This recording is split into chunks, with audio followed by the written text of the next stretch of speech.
tardes, un saludo muy especial a todos. Mi nombre es Manuel García, soy neurólogo y actual líder del Servicio de Neurología del Hospital Sirena del Mar en Cartagena.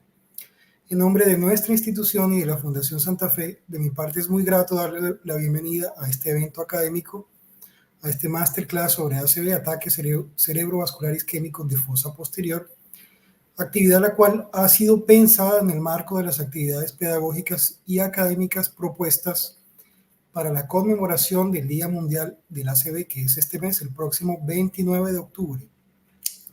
Hoy tenemos el privilegio de contar con dos excelentes conferencistas a quienes procedo a presentar. El primero es el doctor Juan Pablo Valle, médico radiólogo de la Universidad del Bosque en la Fundación Santa Fe en Bogotá, Fellow Zealand del Medical College de Georgia y diplomado europeo de neuroradiología. El doctor Valle es además el actual jefe de la sección de neuroradiología del Hospital Sirena del Mar en Cartagena y el día de hoy nos hablará sobre las imágenes diagnósticas en ACV de fosa posterior. Después de esto, daremos la palabra al doctor Carlos Martínez, quien es médico de la Universidad Industrial de Santander, neurólogo de la Universidad del Bosque en la Fundación Santa Fe de Bogotá y fellow de neurología vascular del Hospital de Clínicas de la Universidad de Sao Paulo en Ribeirão Preto, en Brasil. Actualmente es el director del Centro Neurovascular de la Fundación Santa Fe. Nos hablará a su vez sobre el tratamiento del ACV en la fosa posterior. Al final de las dos charlas, si llegase a existir un espacio, quedaríamos abiertos a preguntas que surjan de los asistentes. Muchas gracias y bienvenidos. Muy buenas tardes a todos los asistentes. Muchas gracias por la invitación al Servicio de Neurología de la Fundación Santa Fe Bogotá, del Hospital Sirena del Mar. Gracias por la presentación, doctor Manuel García. Entonces, el día de hoy vamos a hablar de las imágenes diagnósticas en el infarto en fosa posterior. No tengo ningún conflicto de interés para esta charla, pero quiero comentar que algunos de los apartados e imágenes que verán ustedes fueron presentados como un póster digital en un congreso en el año 2014 en Turquía, en donde se tituló Los hallazgos imaginológicos en síndromes de stroke asociados al territorio vertebrovascular. Respecto a los objetivos que me he trazado el día de hoy para esta conferencia, es reconocer la importancia de la anatomía en la circulación posterior, mirar los territorios vasculares, sus variantes asociadas al infarto de la fosa posterior. Vemos los datos epidemiológicos asociados al infarto en la fosa posterior. Vemos los principales hallazgos imaginológicos en el compromiso isquémico de la circulación vertebrovascular. Nombraremos y describiremos algunos de los síndromes clínicos asociados al infarto de la fosa posterior y veremos algunas de las escalas en infarto útil en la fosa posterior. Respecto a las generalidades, podemos comentar que el infarto en fosa posterior suma aproximadamente entre un 20 y 25% de todos los eventos isquémicos y tiene una incidencia de entre 18 por cada 100.000 habitantes. La isquemia en la fosa posterior es una condición clínico-patológica que incluye el tallo en el 48% de los casos y el territorio de pica en 36% de los casos. Tiene una mortalidad a un mes entre el 3.6% y 11% y puede significar una alta asociación a riesgo de infarto recurrente. El reconocimiento temprano del infarto en la fosa posterior es esencial para asegurar un diagnóstico clínico correcto e inicio del tratamiento apropiado. Quiero entonces que veamos este caso. Este caso es un paciente de sexo femenino con cuadro de 10 minutos de inestabilidad para la marcha, al cual tenemos las siguientes imágenes y quiero que las veamos para ir analizando al final de nuestra charla. Entonces, miremos acá estas secuencias, son unas adquisiciones tomográficas en fosa posterior con ventana paraparénquima. Estas son imágenes que quiero que analicen. Miren, una resonancia magnética, fosa posterior, secuencias de difusión, secuencias FLAIR. Tenemos acá estas secuencias a color, secuencia de difusión en la fosa posterior.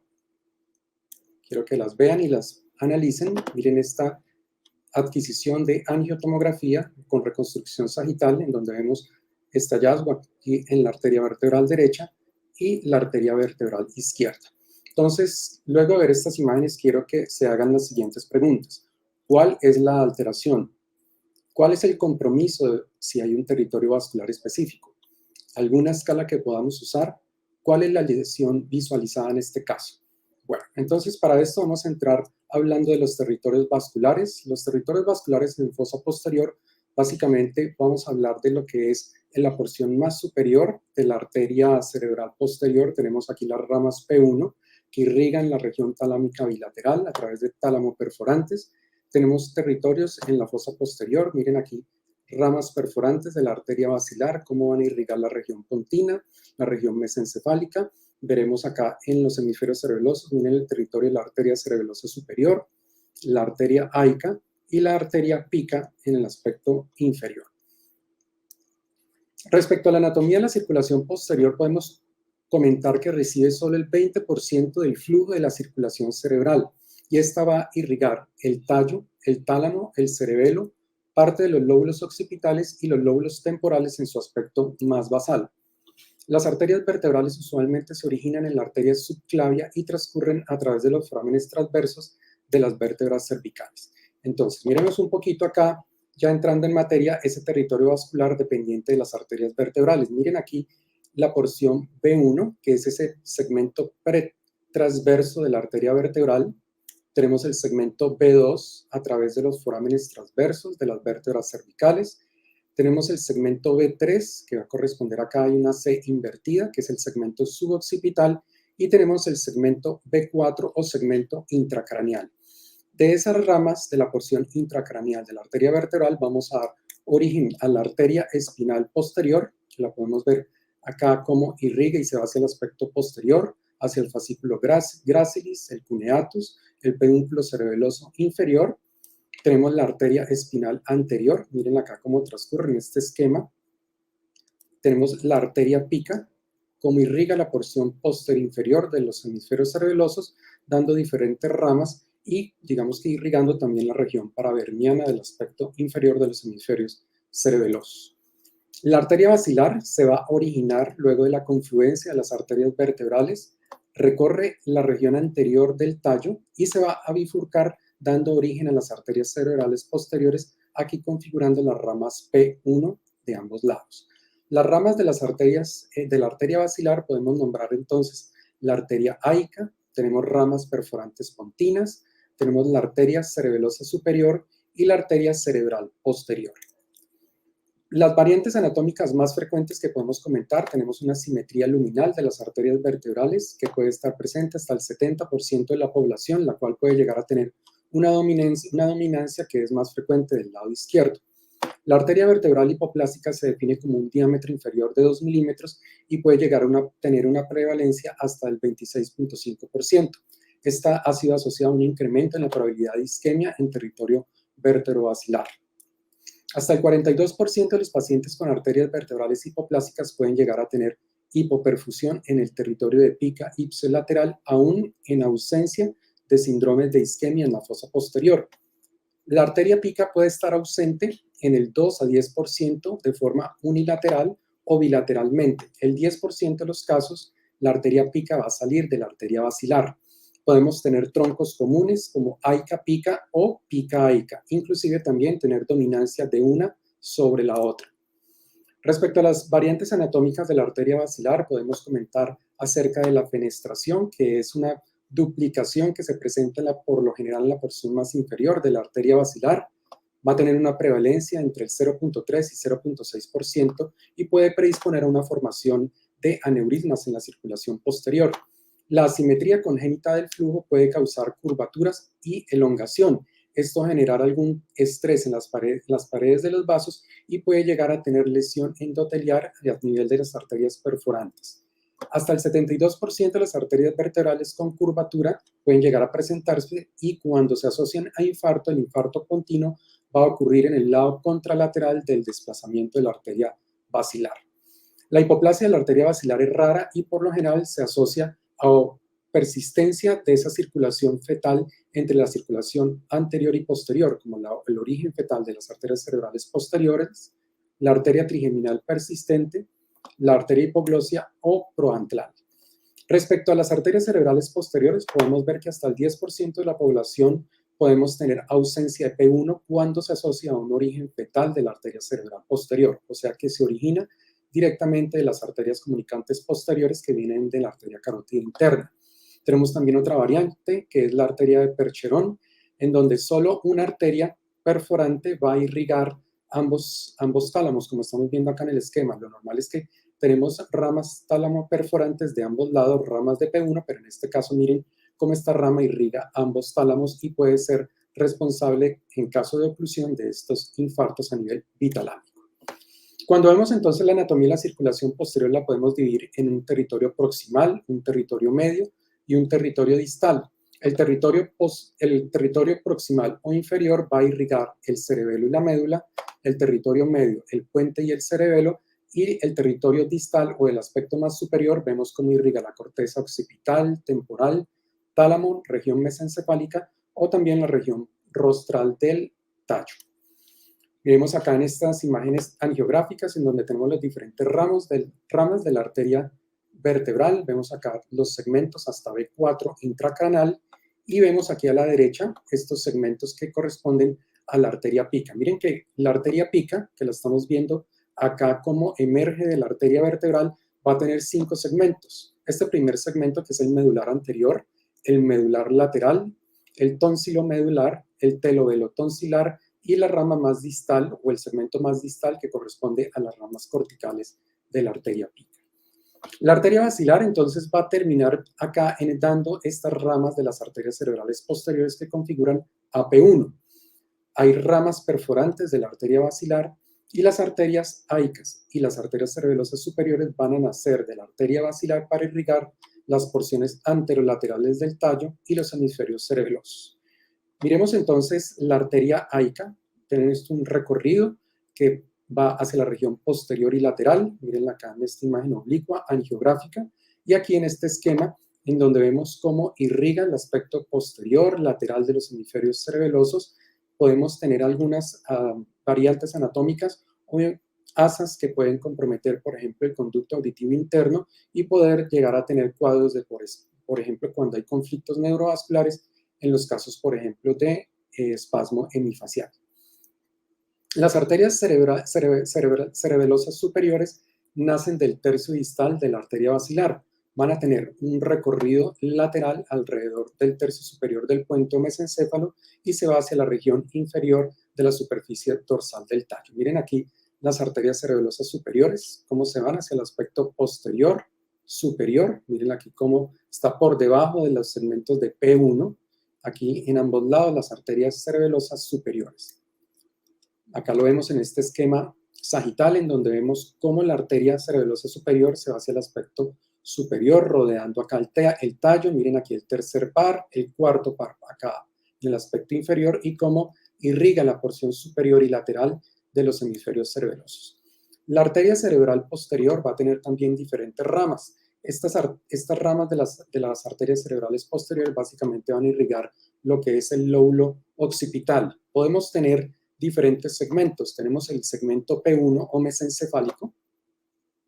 Podemos tener el segmento ambiens, que va hasta el plano de la arteria comunicante posterior en la esquina anterolateral. Tenemos el segmento P3 o cuadrigeminal y el segmento más distal o P4, que es el segmento calcarino. Dentro de las variantes anatómicas, miren aquí cómo hay una arteria comunicante posterior que da origen a la arteria cerebral posterior y las diferentes ramas hasta P4 de la cerebral posterior de ese lado. Las causas de isquemia en fosa posterior tenemos las más comunes, entonces el embolismo, la aterosclerosis, la enfermedad de pequeño vaso y la disección arterial, y tenemos algunas menos comunes como arteriopatías dilatadas, el síndrome de robo subclavio, vasculitis, entre otros. Cuando vemos las características clínicas del infarto en la circulación posterior, debemos tener en cuenta que la circulación posterior tiene un amplio rango de signos y síntomas, y es que miren ustedes que a nivel del mesencéfalo, el puente y el bulbo vamos a tener diferentes núcleos de los diferentes pares craneales. Tenemos núcleos sensitivos, núcleos motores, vemos también tractos córtico-espinales, córtico-pontinos, córtico-vulvares, y digamos que todo está entramado complejo tanto de núcleos y tractos para poder dar un amplio rango de sintomatologías. Digamos que lo más frecuente es la disminución del estado de conciencia, defectos en el campo visual y signos vestibulococleares, menos frecuente en síndromes, disartria o signos cognitivos. Cuando vemos los síndromes específicos en compromiso oclusivo de la arteria basilar, podemos dividirlo entonces en oclusión proximal, oclusión del tercio medio y oclusión del tercio distal. Entonces vamos a ver un poquito más a fondo esto. Miremos aquí en este esquema este compromiso oclusivo a nivel de la arteria basilar proximal. Acá en azul podemos ver todo lo que es el compromiso en ese territorio y típicamente va a estar asociado a oclusión de la rama B4 de la vertebral. Podemos tener hemiparesia contralateral por debajo del nivel de la lesión por compromiso del tracto córtico-espinal. Podemos tener parálisis facial completa ipsilateral por lesión del núcleo del séptimo par y también podemos llegar a tener diplopia y estrabismo por lesión del núcleo del sexto par. Cuando tenemos el compromiso oclusivo a nivel medio basilar y es el que se va a asociar de pronto a peor pronóstico, vamos a tener cuadriparesia por lesión del tracto córtico-espinal bilateral, anartria y disfagia por el compromiso del tracto córtico-vulvar ipsilateral y podemos tener también diplopia y estrabismo por lesión del núcleo del sexto par craneal. Acá cuando hay compromiso del tope de la basilar vamos a encontrar que hay hemiparesia contralateral por debajo del nivel de la lesión por compromiso del tracto córtico-espinal, podemos tener parálisis facial por compromiso del núcleo del séptimo par, alteración en la mirada vertical como en el caso del síndrome de Parinot y también podemos llegar a tener signos y síntomas de compromiso de la arteria cerebral posterior, o sea, compromiso con síntomas visuales. En el caso en el que haya compromiso talámico vamos a tener somnolencia.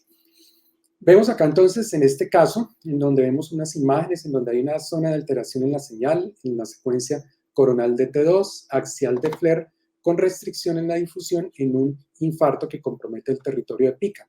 Cuando hay compromiso de esa rama medial de la arteria pica, por lo general vamos a tener tres patrones. Podemos tener vértigo aislado, lateroclusión axial ipsilateral, dismetría o inestabilidad o un síndrome medular lateral clásico. El síndrome medular lateral clásico lo podemos describir como el síndrome de Wallenberg. Y miren ustedes acá a la derecha y en el aspecto inferior, y es que el síndrome de Wallenberg va a poder llegar a tener compromiso de ese pedúnculo cerebeloso inferior en donde está el núcleo vestibular, el núcleo ambiguo, tracto espinotalámico, núcleo trigeminal y el tracto espinal.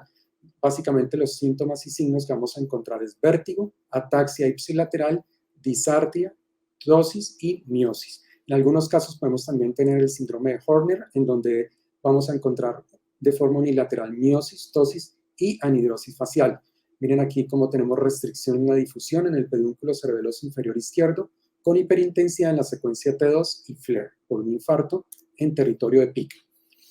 El territorio vascular o compromiso por infarto en la arteria cerebelosa superior va a ser el compromiso más frecuente. Miren cómo lo tenemos acá en esta secuencia coronal de T2, axial de T2, y axial de Flair, en donde podemos encontrar síntomas y signos como ataxia cerebelosa, ipsilateral, náusea, vómito, habla confusa, pérdida del dolor o sensación térmica del lado contralateral del cuerpo por compromiso del tracto espinotalámico.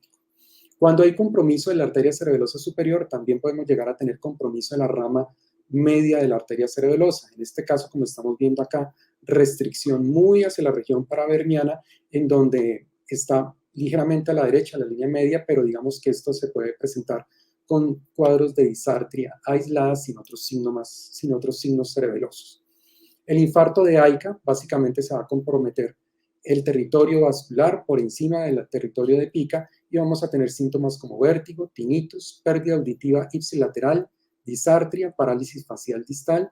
Podemos tener síndrome de Horner o ataxia de extremidad ipsilateral, como lo estamos viendo acá en este lado del hemisferio cerebeloso, en donde hay una zona de restricción en la difusión por compromiso en territorio de AICA.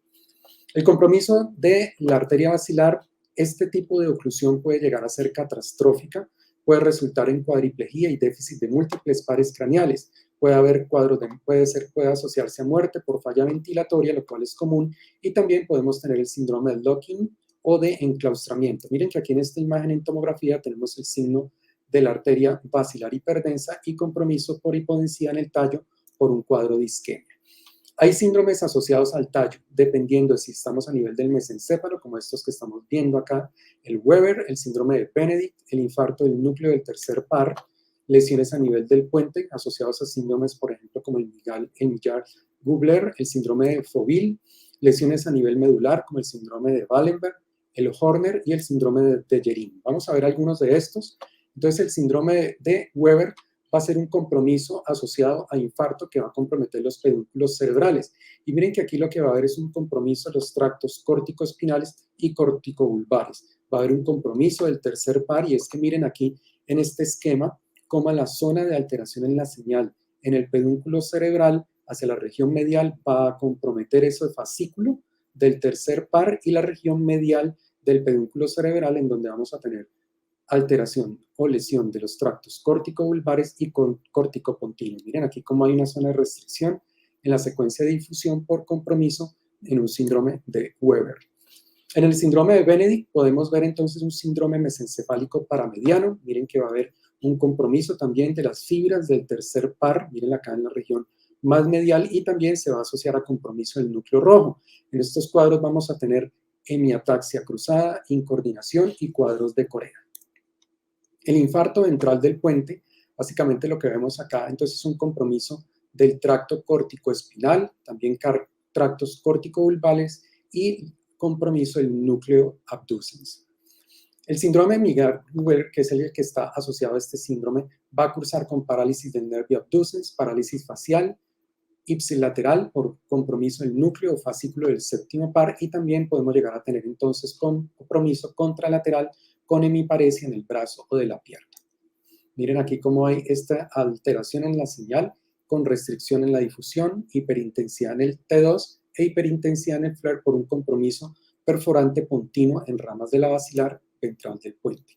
El síndrome de Lock-in corresponde a un síndrome que va a cursar con enclaustramiento. Clínicamente estos pacientes van a presentar un cuadro de mutismo aquinético o vegetativo y va a ser por compromiso de las ramas piramidales ventrales del tallo. Va a haber compromiso de los músculos respiratorios voluntarios y estos pacientes básicamente pueden llegar a tener una falla ventilatoria requiriendo ventilación mecánica invasiva. Miren aquí en donde va a estar el compromiso en el síndrome de enclaustramiento, y lo vemos acá representado con un infarto o una zona de alteración en la señal en el aspecto anterior del puente, con restricción en la difusión e hiperintensidad en el T2.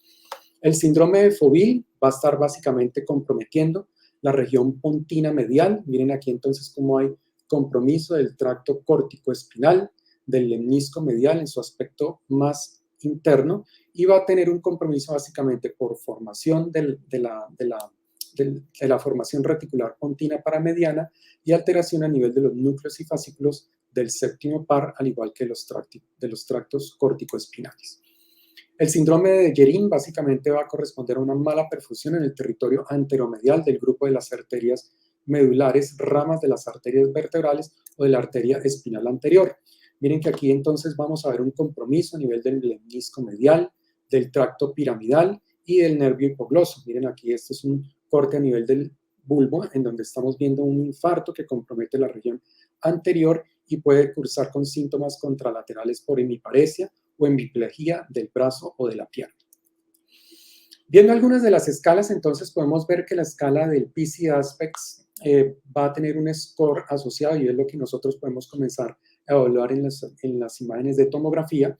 Básicamente es un score tomográfico con 10 puntos, en donde a nivel supratentorial vamos a tener 4 puntos, uno por cada tálamo, uno por cada porción de los lóbulos occipitales. Vamos a tener 4 puntos a nivel del mesencéfalo, puente, no tenemos puntos a nivel del bulbo, y uno por cada uno de los hemisferios cerebelosos. Esta escala ha entrado un poquito en desuso debido a que no tiene, digamos, un factor pronóstico y de pronto no se ha asociado a la gravedad y la sintomatología de los pacientes, pero es importante reconocer el PC Aspects en dado caso que lo debamos nosotros medir. Tenemos esta escala también tomográfica, la cual está entrando un poco más en vigencia, ya que tiene un valor pronóstico, sobre todo en los cuadros de oclusión de la arteria basilar. Esta es la escala de Batman y es una escala que se va a medir en angiotomografía. La escala de Batman, entonces, lo que va a hacer es medir una carga trombótica y presencia de colaterales. Le va a dar puntos a cada uno de las arterias comunicantes posteriores, le va a dar un punto a cada una de las ramas P1, a cada uno de los tercios de la basilar y a nivel de la arteria vertebral. Miren aquí entonces cómo tenemos en este caso una angiotomografía en donde tenemos permeabilidad de las comunicantes posteriores, permeabilidad de P1 y un compromiso trombótico en el tercio superior de la arteria basilar, condicionando a una escala de Batman de 9/10. Miren aquí cómo tenemos una escala de Batman 0/10 en donde hay oclusión o ausencia de opacificación completa de las arterias comunicantes posteriores, de las ramas de las cerebrales posteriores P1 y también ausencia de la opacificación de la arteria basilar e inclusive de la arteria vertebral. Buen pronóstico cuando esta escala de Batman va a estar por encima de 8. Mal pronóstico cuando está por debajo de 7. Entonces, ¿qué pasó con nuestra paciente? Revisemos entonces nuevamente estas imágenes y podemos nosotros entonces identificar que realmente la tomografía fue interpretada normal en el caso de esta paciente. Ese paciente recibió la terapia con trombolisis endovenosa y miren que cuando le realizamos la resonancia magnética con secuencias de difusión en más o menos a los 10 minutos encontramos un área de restricción comprometiendo el territorio de pica derecha. Miren que aquí la secuencia FLAIR aún no estaba visualizada con hiperintensidad, o sea que nos habla de un infarto temprano. Y cuando le hicimos la angiotomografía encontramos que había un área de irregularidad que fue interpretada como una disección en la porción B3 de la arteria vertebral. ¿Sí? Miren que la arteria vertebral del lado contralateral opacificó de forma adecuada, miren las paredes como se ven muy bien definidas, pero aquí en el lado derecho había un compromiso por disección. Esta escala que usamos acá fue una medición de un aspects de 9/10. Lo interpretamos entonces como una disección vertebral en porción B3 y un infarto en territorio de pica derecha. Miren ustedes este paciente, un control a los 5 meses luego del cuadro, en donde vemos cómo el área de restricción que comprometía inclusive la región amigdalina y la porción más anterior del hemisferio cerebeloso logró ser reperfundida, solo persistiendo un área de gliosis en la región más posterior del territorio de pica de ese lado.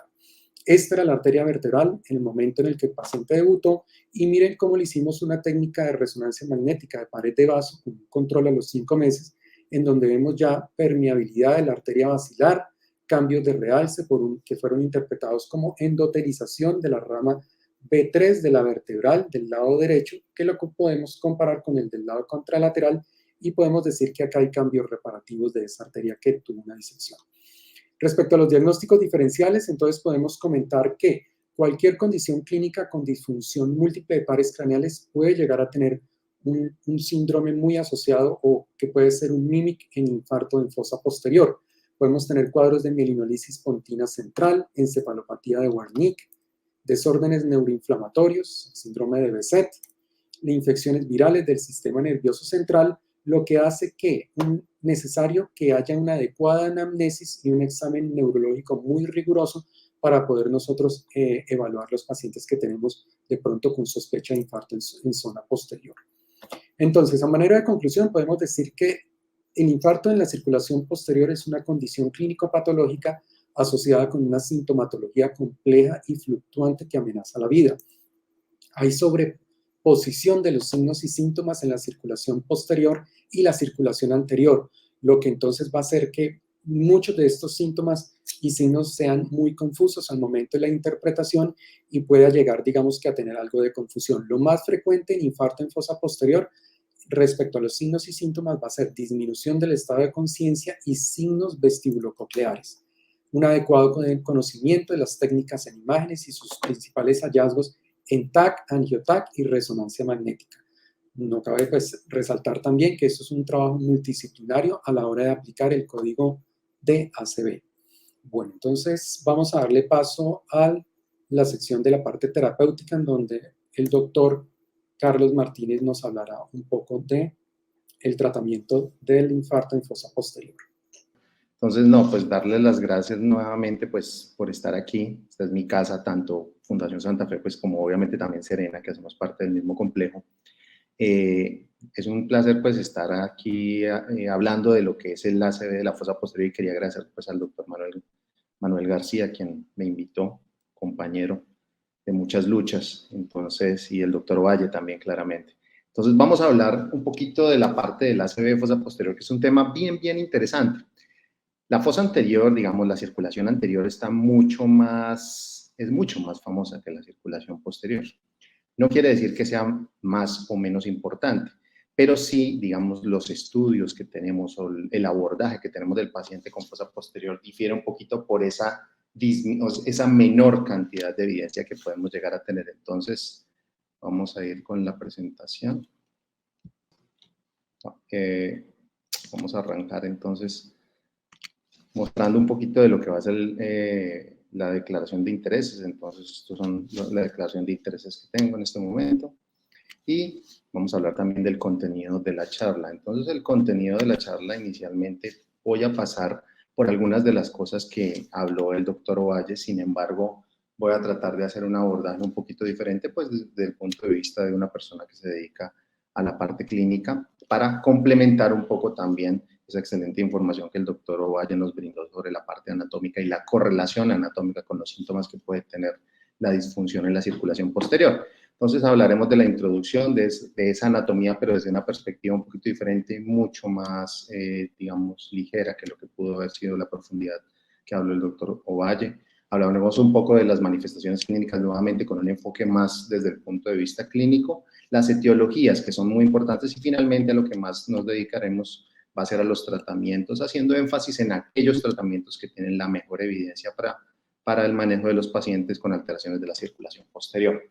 Entonces, podemos hablar pues de que el ACV de fosa posterior se enmarca dentro de un déficit neurológico asociado a la perfusión de estructuras vitales del cuerpo, como son el tallo cerebral, el cerebelo, el tálamo y la corteza. ¿Y la corteza cuál? Principalmente la occipital, sería la más famosa. Sin embargo, hay que tener en cuenta que también la corteza temporal o la corteza parietal, en este caso la inferior, hacen parte de lo que es la circulación posterior, entonces tenemos que tenerlas en cuenta. También el compromiso puede ser isquémico o hemorrágico. En esta charla vamos a hablar más de la parte isquémica. No es porque sea más o menos importante, sino porque pues probablemente nos vamos a enfocar en aquellos tratamientos que tienen más evidencia y en eso el isquémico pues está mucho más adelantado. Más adelante de pronto en algún momento podremos hacer uno hemorrágico también, incluyendo la parte de fosa posterior. Esto ya no voy a reparar mucho, el doctor Ovalle lo dijo muy claro, 20-25% de los ACV son de fosa posterior. La mortalidad es variable, como él lo dijo, 3.6 a 11% a 30 días, pero un dato adicional, cuando tenemos un compromiso de una arteria, por ejemplo, como la basilar, la mortalidad aumenta exponencialmente, llegando a ser incluso superior al 80%. Es una de las catástrofes que podemos llegar a tener en un paciente con alteración, con un ACV, con alteración de la circulación posterior, esa oclusión de la basilar es terrible y en ese, digamos, en ese contexto es que vamos a hacer las intervenciones muy, muy importantes al respecto. También es una circulación, digamos, el compromiso se asocia a un muy alto riesgo de recurrencia, sobre todo aquellos infartos que están relacionados con compromiso aterosclerótico de la basilar, y en eso pues los intervencionistas sabrán muy bien que también es una de las pesadillas a las cuales se pueden llegar a enfrentar. De la circulación de la anatomía muy rápidamente, simplemente recordar nuevamente que pues la circulación vértebro-basilar también sale de la parte, está relacionada con las arterias subclavias y pues su relación anatómica va a tener importancia en algunos síndromes como por ejemplo el síndrome del robo de la subclavia. Aquí vemos cómo las vertebrales con sus diferentes segmentos llegan a la parte superior. Y miren cómo es interesante aquí desde el punto de vista anatómico la diferencia entre la circulación anterior y posterior. Nosotros la circulación anterior, digamos que es una circulación separada de izquierda a derecha. Aquí la circulación vertebrobasilar inicialmente es separada, las dos arterias vertebrales discurren una a un lado y la otra al otro, pero finalmente confluyen y van a formar lo que es la basilar y posteriormente la basilar nuevamente va a tener en su terminación o en su discurrir y terminación la bifurcación de diferentes arterias. Entonces tiene unas consideraciones anatómicas bastante interesantes desde el punto de vista fisiopatológico. Y como sabemos, pues la circulación anterior y posterior tiene esa conexión a través del polígono de Willis, que es muy importante en este caso, por ejemplo, de las arterias comunicantes posteriores, que en muchos pacientes ni siquiera digamos, son arterias que no tienen una funcionalidad específica, pero que se vuelven muy importantes en el momento en que, por ejemplo, puede haber una obstrucción del sistema vertebrovascular para dar un flujo colateral que puede disminuir digamos, la parte de isquemia en la circulación posterior. También hablar importante de la microcirculación que podemos llegar a tener. La microcirculación va a ser importante en toda la circulación posterior, pero particularmente en las estructuras del tallo cerebral y en las estructuras del tálamo, porque segmentos, por ejemplo, de la arteria cerebral posterior van a hacer que muchas de esas estructuras vayan a ser irrigadas. Importantísimo lo que hablaba el doctor Ovalle ahorita de las variantes anatómicas. ¿Por qué son importantes las variantes anatómicas? Porque claro, nosotros siempre nos aprendemos que el polígono de Willis es la estructura normal de un paciente, sin embargo sabemos que menos del 40% de los pacientes van a tener un polígono completo y muchas de las alteraciones del polígono están relacionadas con la circulación posterior y particularmente con la diversidad de formas que puede llegar a tener, por ejemplo, las comunicantes posteriores, las variantes fetales que son bien frecuentes, por ejemplo, y eso tiene connotaciones patológicas en el momento de, por ejemplo, tener una enfermedad carotidia y que el paciente pueda tener compromiso en circulación posterior cuando uno no esperaría. También importante esa microanatomía, la irrigación del tálamo a través de los segmentos P1 y P2 de la arteria cerebral posterior y las diferentes configuraciones que puede llegar a tener. Ya hablando un poquito de estas manifestaciones clínicas, como dije, va a ser un poquito enfocado en la parte clínica. Entonces, ¿qué es importante? Muy importante para ustedes que están escuchándome sobre la circulación posterior y los ACVs de la circulación posterior. ¿Qué la va a diferenciar, por ejemplo, de la circulación anterior? Una cosa muy importante es que en forma frecuente, sobre todo cuando tenemos compromiso del tallo cerebral, lo que vamos a esperar son déficits, por ejemplo, cruzados. Entonces, el paciente va a tener compromiso de pares craneales de un lado y de tractos que van a comprometer el hemicuerpo contralateral. Esa es una connotación muy importante para pensar que el paciente tiene una alteración de la circulación posterior. Ese déficit cruzado, pares cráneos de un lado y tractos comprometiendo el hemicuerpo contralateral en el otro. Siempre que tengan eso, pensar en que puede ser un compromiso de la circulación posterior. Y el par craneano es el que nos va a decir en dónde podemos tener la alteración. Entonces, si son pares más bajos, como por ejemplo el hipogloso, como por ejemplo el par 11, el vago, vamos a pensar en las estructuras que salen del bulbo. Si son pares medios, el séptimo par, el octavo, el sexto, vamos a pensar más en el puente, el trigémino, que es de ahí de donde emergen. Y si tenemos pares un poco más de la parte de oculomotores, el troclear, vamos a pensar en las estructuras más superiores del tallo cerebral, en este caso el mesencéfalo. Importante esto que tenemos aquí, 15% de los pacientes con infartos de fosa posterior tienen déficits fluctuantes. Son pacientes que si uno los interroga con cuidado, va a encontrar que el día anterior el paciente tuvo algún síntoma, entonces puede tener alguna alteración campimétrica visual, puede haber tenido alguna síntoma sensitivo, puede haber tenido algo de torpeza, alguna alteración de la marcha, y eso resolvió y luego vuelve el paciente y presenta síntomas.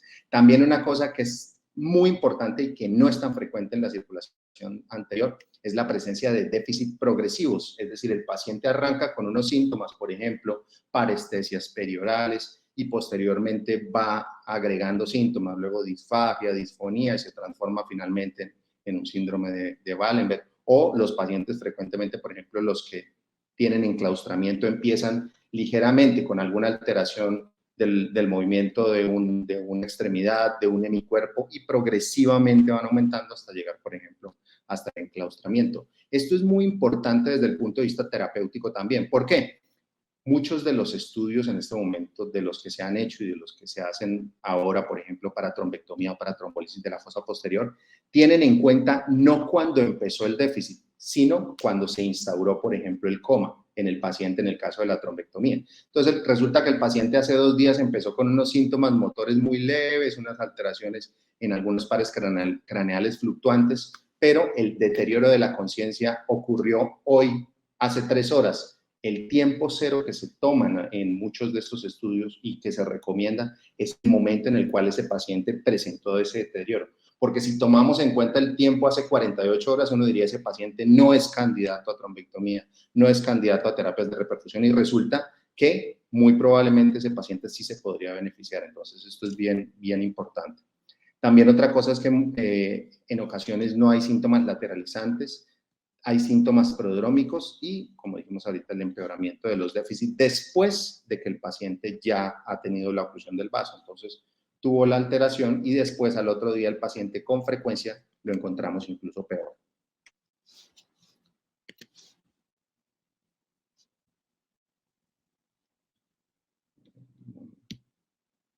Voy a pasar la siguiente. Ya, ahora sí. En cuanto al compromiso de la arteria cerebral posterior, la arteria cerebral posterior va a tener 4 segmentos. El segmento precomunicante, antes de la llegada de las comunicantes, no es un sitio de infartos frecuentes, pero tiene una característica clínica importante. Cuando se presenta el paciente puede presentar una hemiplegia y se va a parecer como un infarto de la cerebral media. Por eso ustedes, digamos, cuando tienen compromiso de la cerebral posterior, no con mucha frecuencia el paciente va a tener hemiplegia. Pero si la tiene y tiene un déficit visual, pensar que podría ser un compromiso de la cerebral posterior. También, por ejemplo, cuando estamos hablando del segmento postcomunicante, ya es el segmento P2, es un poco diferente el compromiso. Ya no vamos a tener esta alteración de motora, sino vamos a tener más síntomas de corte sensitivo. Si hay paresia es una forma muy leve, pero también puede el paciente tener compromiso de ataxia o coreatosis por compromiso del mesencéfalo y de las vías cerebelosas como tal. En cuanto al compromiso en el segmento, por ejemplo, cuando no, en el segmento P1 o P2 también podemos tener compromiso de lo que es el tálamo. Si tenemos compromiso de algunas de las arterias que irrigan el tálamo, dependiendo de la arteria comprometida, vamos a tener los síntomas resultantes. Entonces, por ejemplo, cuando es el compromiso de la arteria tuberotalámica, que en algunos casos, que es rama de la comunicante posterior y que antes se llamaba arteria polar, puede tener un compromiso más cognitivo, de memoria, algunas veces de lenguaje, mientras que, por ejemplo, si tenemos un compromiso más de coroideas laterales, podemos tener un compromiso más visual. Si tenemos compromiso inferolateral, vamos a tener el compromiso sensitivo clásico con síntomas sensitivos positivos. También podemos tener el síndrome doloroso talámico de Guerin-Rossi. Entonces, miren que el tálamo es como un cerebro chiquito. Dependiendo de la arteria pequeña que se llegue a alterar, van a ser los síntomas. Y recuerden el compromiso, por ejemplo, cuando es talámico bilateral por compromiso de las arterias medianas, se puede dar lo que es el infarto de la arteria de Percheron, que puede llevar al paciente a un deterioro de la conciencia y oftalmoparesia. En cuanto al segmento cuadrigeminal, que se da en 1/3 a 2/3 de los infartos de la cerebral posterior, es más frecuente el compromiso del lóbulo occipital, con síntomas visuales, por ende, como hemianopsia o cuadrantanopsia, y un diferencial. Si el paciente tiene un compromiso izquierdo, va a tener más síntomas de memoria y lenguaje, y si es derecho, más alteraciones como inatención visual, apraxia construccional y de memoria no verbal. En este caso, por ejemplo, tenemos el compromiso de este síndrome que es la alexia sin agrafia por compromisos de lo que es el esplenio del cuerpo calloso que ustedes están viendo ahí.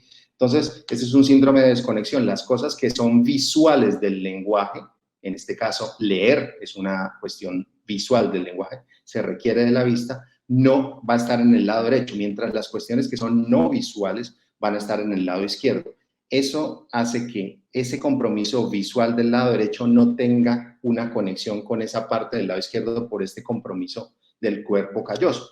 Por eso el paciente continúa con la capacidad de escribir, de hablar, de repetir, pero no consigue leer, por ejemplo. También, si el compromiso cortical es más parietal inferior, vamos a tener síntomas parecidos a los del síndrome de Gerstmann, con agnosia digital, alteración izquierda-derecha, discalculia y agrafia. En este caso también podemos tener alteraciones campimétricas, por ejemplo, una cuadrantanopsia inferior, y también en algunos casos unos síndromes de afasia posterior, entonces la afasia anómica, afasia transcortical sensitiva en algunos casos o afasia de conducción. Finalmente, si otros compromisos de la cerebral posterior, por ejemplo, si tenemos un compromiso de rama única, aquí en ramas terminales podemos tener compromiso de lo que es la cisura calcarina, que puede dar hemianopsia o cuadrantanopsias con respeto macular, siempre y cuando no se comprometa el polo posterior. Si el paciente llega a tener un compromiso bilateral, podemos tener ceguera cortical o deterioro cognitivo o un cuadro incluso de demencia. El síndrome de Wallin tiene como característica la simultagnosia, que es la incapacidad de definir como un todo. Uno es capaz de percibir detalles de lo que es su entorno, pero el todo como tal lo pierde. La ataxia óptica, que es esa coordinación mano-ojo, y la apraxia de la mirada para dirigir la mirada hacia donde uno requiere.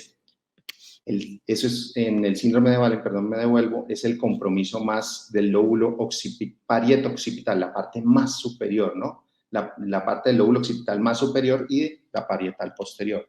Otro síndrome interesante es el síndrome de Anton. En el síndrome de Anton el paciente tiene una ceguera cortical, en este caso, por ejemplo, ustedes ven ahí compromiso occipital bilateral y el paciente, a pesar de no ver, confabula y habla como si estuviera viendo. Entonces tiene esas características. El paciente tiene ceguera cortical, pero adicional a ello confabula.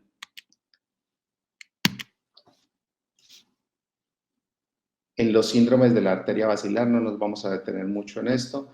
Recordar que los pacientes muy frecuentemente pueden tener síntomas prodrómicos. Algunos en el registro BASICS, 19% tuvieron un AIT previo y 19% ya tenían una ACV menor cuando ya tuvieron los síntomas de oclusión como tal de la basilar. También el vértigo y la cefalea fueron síntomas muy importantes y otros síntomas como los que ustedes pueden ver allí.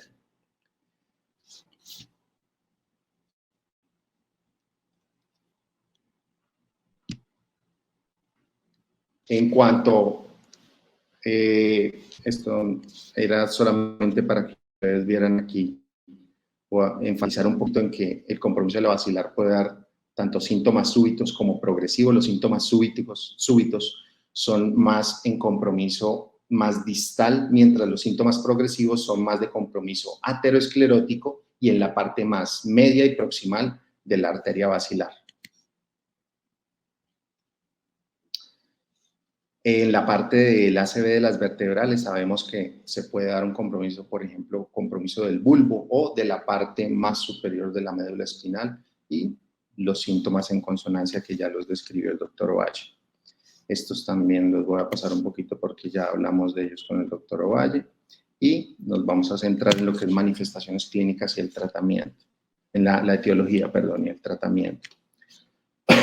En cuanto a la etiología, los síntomas, la etiología, digamos, de los ACVs de circulación posterior es similar a la que podemos ver en los ACVs de circulación anterior, con algunas particularidades. Por ejemplo, el embolismo.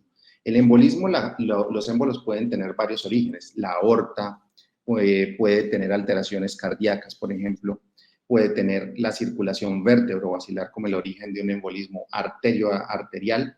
Sin embargo, por ejemplo, una cosa muy interesante es que los émbolos cardíacos mucho más frecuente van a la circulación anterior que posterior. Sin embargo, no es lo mismo con los émbolos que vienen, por ejemplo, de un foramen oval permeable o en pacientes que están en un cateterismo cardíaco.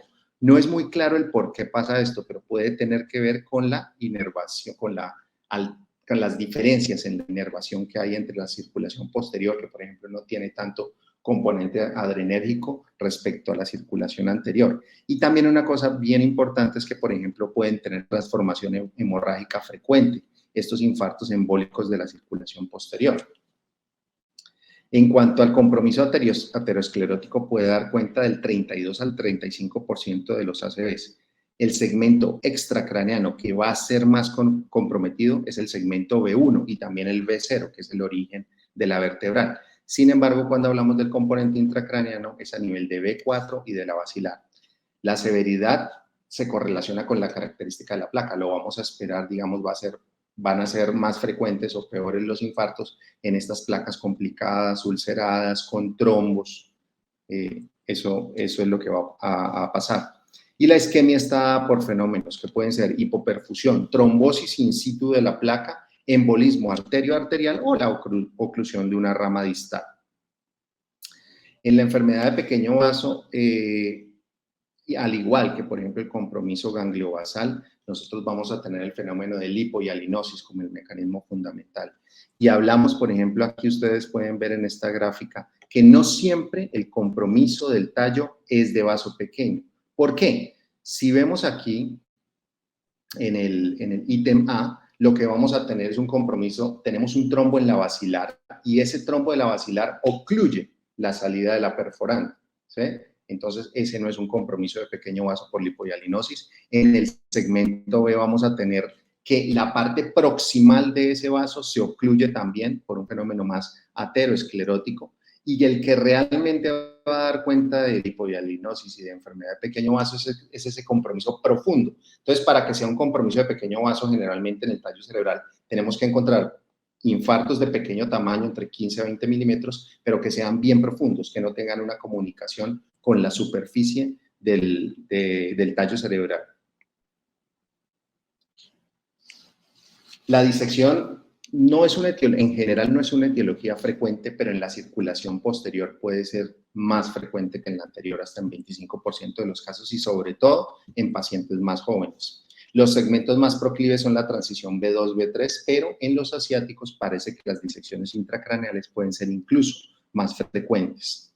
El ACV que se da es más por un compromiso embólico más que la oclusión per se, y los síntomas incluyen dolor y posterior focalización. La arteriopatía dilatada, llamada también dolicoectasia, que es un compromiso no tan frecuente, pero que en algunos casos se puede relacionar con infartos, otras etiologías, por ejemplo, el síndrome de robo de la subclavia, que ya hablamos que es por una placa proximal de la subclavia que hace un fenómeno como de aspiración de lo que es el flujo sanguíneo y va a hacer que el paciente presente síntomas. Otros interesantes, como por ejemplo el síndrome del cazador con arco. ¿Y por qué se llama el cazador con arco? Por la postura que hace que den los síntomas, y es la postura de un cazador cuando tiene un arco que voltea el cuello hacia un lado, y en ese momento hay una compresión de una vertebral que es dominante y se produce una estenosis, que la van a ver aquí en esta imagen. Ustedes ven como aquí en reposo la vertebral, el segmento B3 está completamente abierto, pero cuando el paciente gira la cabeza a la derecha se produce una oclusión de una vertebral que es dominante y por ende el paciente va a presentar síntomas de compromiso vertebrovascular en la fosa posterior. Ya para lo más importante de esta charla vamos a hablar de lo que es el tratamiento del ACV de la circulación posterior. Y todo empezó, digamos, por los tratamientos. Vamos a hablar de trombectomía inicialmente, que es lo que tiene probablemente más evidencia, es por los estudios que se realizaron a nivel de fosa anterior, y el estudio Hermes fue el que recopiló la evidencia de los estudios pivotales de trombectomía. Lastimosamente, esos estudios estaban hechos predominantemente para la fosa anterior, entonces sabíamos que funcionaban para fosa anterior, presumíamos que debería funcionar para fosa posterior, pero no teníamos una evidencia fuerte que nos permitiera, por ejemplo, hacer el abordaje de pacientes con alteración de la basilar. Y posterior a ello empezamos a tener evidencia de varias fuentes. Por ejemplo, un primer estudio que se realizó fue el BEST. El BEST salió en 2020 se publicó. Fue un estudio de hospitales chinos, 36 instituciones en la China. Ustedes saben que reclutan pacientes muy fácilmente, sin embargo, tuvieron problemas. Uno siempre piensa que los estudios de China son fáciles de hacer, que ellos reclutan con mucha facilidad, y resulta que en este estudio tuvieron dificultades para el reclutamiento de los pacientes, y una cosa que uno también no esperaría, tuvieron mucha dificultad para que los pacientes se mantuvieran en el grupo de tratamiento. Ustedes ven cómo hubo mucho crossover, entonces pacientes que habían sido puestos en el grupo control terminaban no aceptando el tratamiento y pasándose al grupo de intervención. Este crossover, sobre todo, fue el que hizo que el estudio, además del bajo reclutamiento, fuera parado precozmente.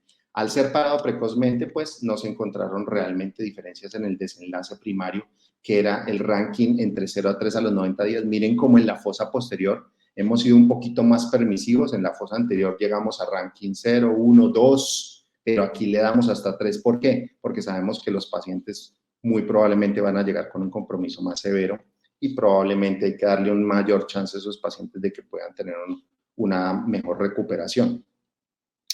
Entonces no tuvo un buen desenlace. Ustedes ven aquí cómo numéricamente, si uno se pone a mirar, aparentemente los pacientes que tenían intervención tendían a tener un mejor resultado, sin embargo, estadísticamente no fue así. Y también el problema del crossover hacía difícil interpretar los resultados. Posterior a esto, entonces, tuvimos el estudio BASICS. El estudio BASICS partió de un registro holandés que también ayudó en estudios como, por ejemplo, el Mr. Klein. En este estudio, en forma, también se probó la probabilidad de que los pacientes con oclusión de la basilar, el primero el BES era vértebro-basilar, este era basilar, se pudieran beneficiar con intervención hasta las 6 horas. Entonces, un grupo de manejo médico estándar que incluía también trombolisis versus la trombectomía en las 6 primeras horas. Lastimosamente, no se encontró una diferencia estadísticamente significativa. El estudio fue negativo. En este estudio hubo la participación inicialmente de holandeses, pero después, por el tiempo, les tocó abrir un poquito más el estudio porque no estaban logrando reclutar.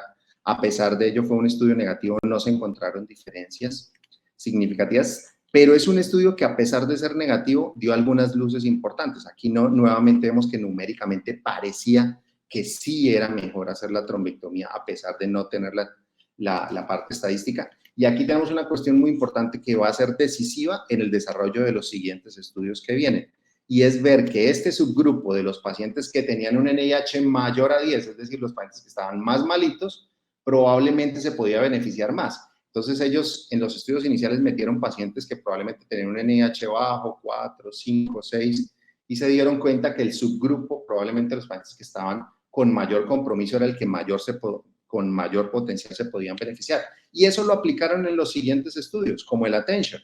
El Attention también es un estudio chino que hizo la prueba de manejo médico estándar o trombectomía para la basilar hasta 12 horas, salió en 2022. Y aprendieron en el sentido de que, si ustedes ven aquí, el crossover que tuvieron inicialmente en el BEST, pudieron corregir eso, y aquí en este ya no tuvieron ese problema. Y también hicieron una mejor selección de los pacientes, entonces colocaron los pacientes que tenían un compromiso mayor, que tenían un NIH por encima de 10, y finalmente tuvimos la posibilidad de un estudio que demostró que los pacientes con oclusión de la basilar podían tener un mejor desenlace hasta 12 horas cuando se cumplían los criterios de inclusión. En cuanto a la parte de desenlaces de seguridad, sí, numéricamente empezamos a ver, y era esperable, que los pacientes tenían mayor probabilidad de sangrado. Sin embargo, esto estadísticamente no fue tan importante y el compuesto como tal estaba a favor de la intervención de los pacientes. También en los subgrupos vemos cómo hubo en muchos subgrupos una tendencia hacia favorecer la trombectomía por encima del manejo médico, ¿cierto?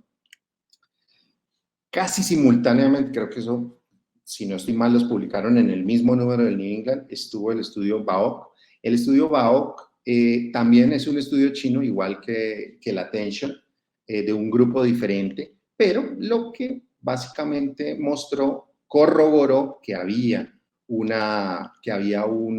mejor desenlace en los pacientes sometidos a trombectomía respecto a los de manejo médico, confirmando los estudios los resultados de la Attention, y también mostró que los pacientes sangraban un poco más. Sin embargo, al hacer el compuesto entre el desenlace favorable y el desfavorable, pues había una ventaja en seguir haciendo la trombectomía, y eso fue muy importante. Entonces, el Attention y el BAOC fueron esos estudios que, pues, digamos, permitieron, lo que decían los autores era conquistar lo que era el manejo endovascular de la basilar.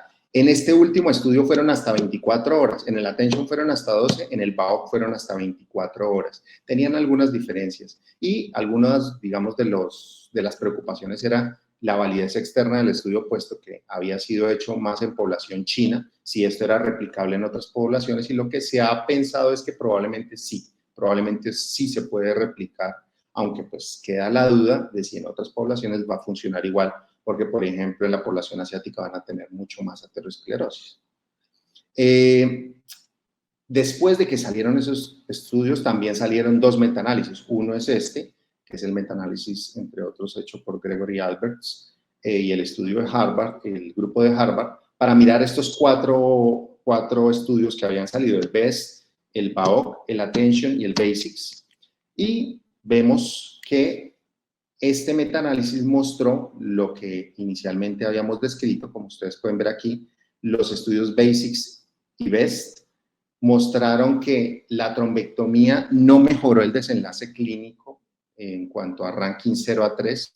Sin embargo, los estudios BAOC y Attention sí lograron significancia estadística, y cuando hacíamos un compuesto del metaanálisis de los 4 estudios, se veía que probablemente el efecto era favorable para la intervención, para la realización de la trombectomía respecto al manejo médico estándar. Lo mismo pasaba con un desenlace que era incluso mucho mejor, de 0 a 2. Aquí digamos que era un desenlace bueno, aquí era un desenlace mejor, ¿sí? Los pacientes de 0 a 1 se considera un desenlace óptimo, excelente, de 0 a 2 es un desenlace bueno y este 0 a 3 era aceptable como tal. En estos pacientes de 0 a 2 que incluso eran independientes, que son pacientes que quedan funcionalmente independientes, se logró demostrar que era mejor hacer la intervención que no hacerla, pues basado en los resultados de los 4 estudios como tal.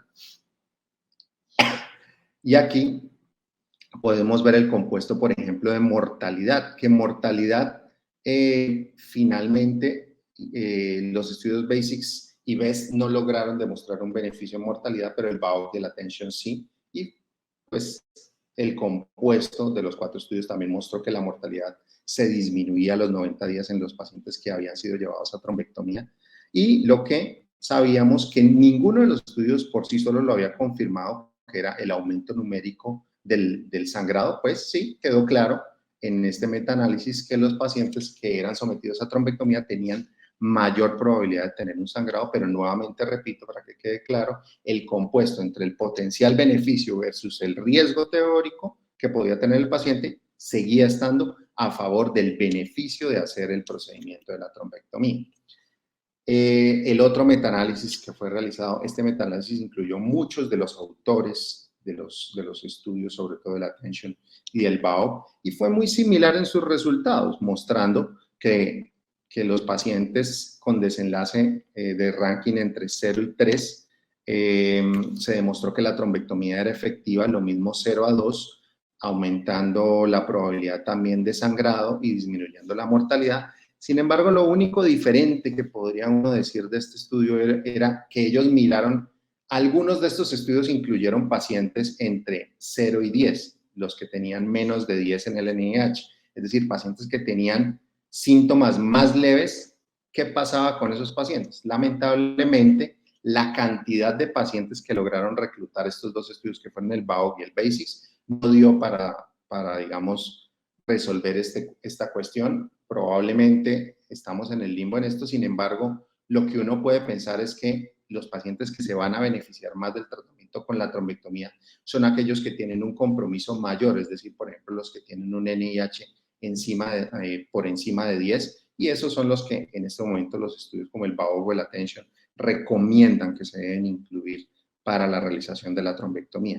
Los que tienen un compromiso más leve, ahí tenemos el problema todavía. Y, por ejemplo, también otro problema que tenemos es los pacientes que tienen compromiso de la basilar. Todavía no sabemos muy bien, tienen que ser casos muy seleccionados, porque ¿cuál es el problema? Generalmente el compromiso de la basilar, el paciente tiene síntomas más leves, ¿sí? Pero si yo me pongo a hacer una intervención, tengo el riesgo teórico que una placa que me está dando un NIH de 4 se desprenda, se vaya para la basilar, la tape, yo no sea, bueno, el intervencionista no sea capaz de sacar el trombo y terminemos con un NIH de 30, de 35 o con un paciente enclaustrado o muerto. Entonces, el riesgo versus el beneficio ahí de hacer una intervención en las vertebrales es bien complejo.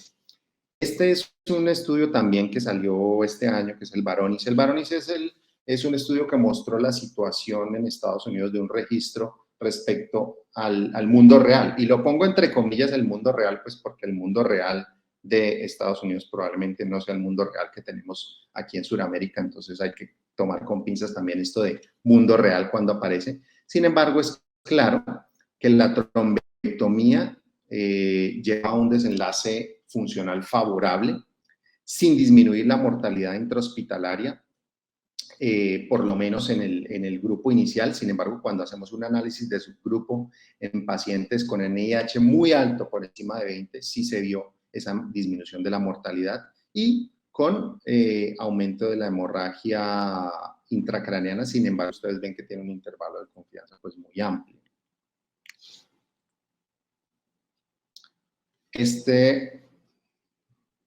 Bueno, no sé por qué está así borroso, pero pues les cuento. Este es uno de los pocos estudios que hay en circulación de cerebral posterior. Ya vimos que la basilar, tenemos muchos estudios que ya tienen evidencia para la intervención. En las vertebrales hay algunos, sin embargo, la cerebral posterior es uno de las arterias que todavía no hemos podido conquistar. Y el estudio Plato fue un estudio de cohorte retrospectiva que se hizo entre 2015 y 2022, mirando si la intervención de la cerebral posterior podía ser buena o no. Y lo que mostró el estudio Pleiro, o estudio Plato para nosotros aquí los latinos, es que aumentaba la probabilidad, los pacientes que eran intervenidos, aumentaba el riesgo de sangrado. Sin embargo, lo que era un resultado funcionalmente independiente, es decir, un NIH por debajo, una disminución del puntaje de NIH mayor a 2 puntos aumentaba la probabilidad. Entonces, y también lo que era un resultado excelente, un ranking 0, un ranking 0,1 a los 90 días, también aumentaba en aquellos pacientes que habían tenido la trombectomía.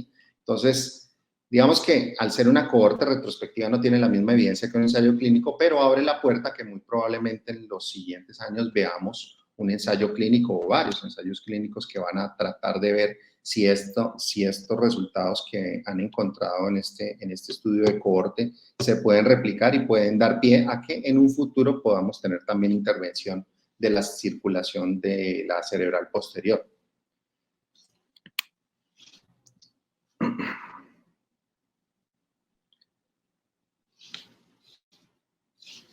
Bueno, también en cuanto a la parte, ya sabemos que la trombectomía está indicada en pacientes que tienen oclusión basilar, pero ¿qué pasa? ¿Qué será mejor, hacerle trombectomía y además trombolisis o solamente la trombectomía? Que es una de las cosas que nos pasa también en la circulación anterior. No tenemos una respuesta específica. Este es un registro italiano prospectivo que se realizó, que se publicó en 2023 y fue un registro entre 2011 y 2020, en los cuales se hizo trombectomía en 6 horas y trombolisis hasta las 4.5 horas, y se encontró que los pacientes a los cuales se les había hecho trombectomía y trombolisis tenían mayor probabilidad de tener sangrado sintomático según la definición del ECAS-2, y el compuesto, digamos, de un ranking menor a 3, menor a 2, menor a 1 no fue estadísticamente significativo, es decir, aumentaba un poquito más el sangrado, pero sin ser claro en el beneficio potencial de mejorar la funcionalidad del paciente respecto a los pacientes que solamente tuvieron trombectomía. También aquí vemos que si cogíamos no solo la circulación posterior en general, sino hacíamos un subgrupo de los que tenían oclusión de la basilar, también había un aumento, seguía habiendo un aumento de la hemorragia intracraneana. Sin embargo, los autores muestran en el artículo, no está en tabla, pero sí lo muestran en el artículo, que algunos pacientes, sobre todo aquellos que tenían obstrucción de la basilar distal, potencialmente podrían beneficiarse más de la trombolisis que de hacer solamente la trombectomía. Sin embargo, por el carácter retrospectivo, algunos problemas en la metodología del estudio, pues realmente no es algo como para que se pueda recomendar para todo el mundo. La recomendación ahorita sería, de todos modos, si el paciente tiene indicación de trombolisis, muy probablemente debe darse la trombolisis, y si el paciente tiene la indicación de la trombectomía, se debe hacer como tal, ¿sí? Esperamos más adelante poder tener más luz sobre eso. En cuanto a la trombolisis como tal, lamentablemente no tenemos mucha evidencia fuerte en la circulación posterior. Nos estamos acogiendo a las recomendaciones que se dan para la circulación anterior como tal. Con algunas consideraciones, recordar que, por ejemplo, los pacientes a los que se tromboliza y tienen una disección, tienen un mayor riesgo de sangrado que los de la fosa anterior. El paciente que tiene una disección, por ejemplo, de la carótida, generalmente no es intracraneana, entonces la probabilidad de que vaya a tener una hemorragia subaracnoidea es más baja, mientras que las disecciones de la vertebral se pueden extender hacia el componente intracraneano y esto puede generar un riesgo mayor de sangrado.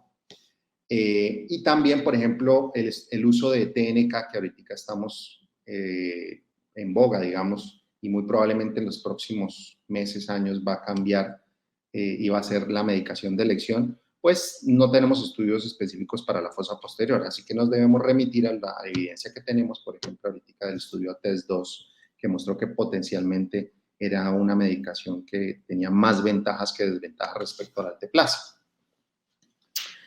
Lo que es el manejo de prevención secundaria, no tenemos tampoco estudios específicos fuertes, tenemos algunas cosas, pero muy puntuales.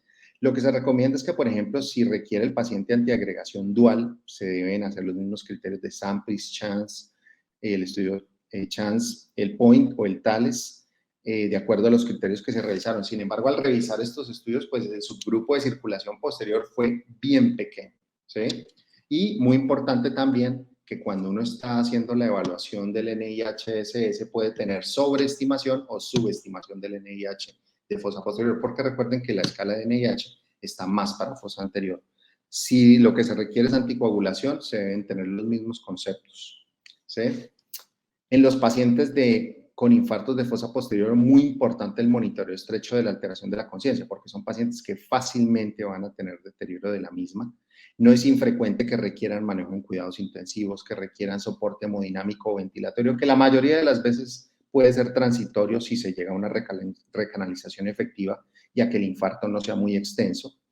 Y también tener muy en cuenta que los infartos grandes, sobre todo cerebelosos, pueden requerir de craniectomía suboccipital de fosa posterior y que su definición debe ser temprana, porque si no se hace, el riesgo de mortalidad es muy, muy alto. Entonces, esas eran las cosas que tenía para compartir hoy en cuanto a lo que era el manejo de la fosa posterior y algunas consideraciones desde el punto de vista de los síntomas y de la correlación. Quedo atento pues si hay alguna pregunta y también pues con el doctor Ovalle y agradeciéndoles nuevamente la atención. Me gustaría continuar con algunas preguntas que han dejado los participantes.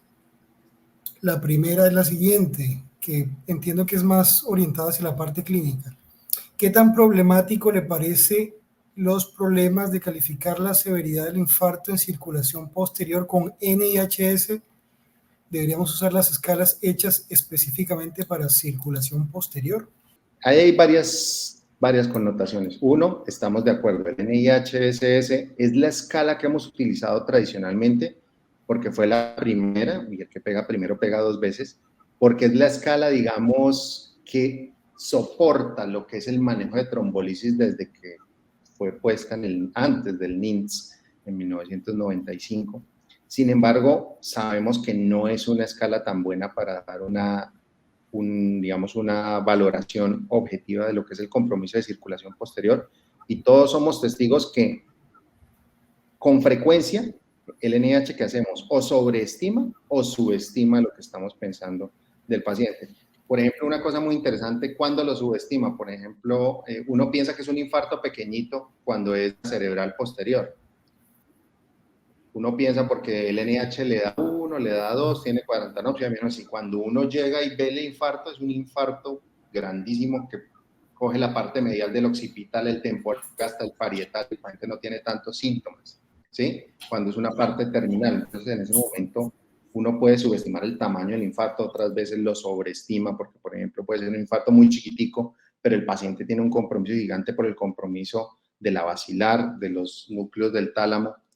Entonces, utilizar otras escalas está dentro de lo que muy probablemente deberíamos hacer. ¿Cuál es el problema de las nuevas escalas? Que no tienen una validación tan amplia como puede tener el NIH-SS, que mal que bien ha sido validado para ACV en general, ¿sí? Con las connotaciones que sabemos que no es bueno en fosa posterior.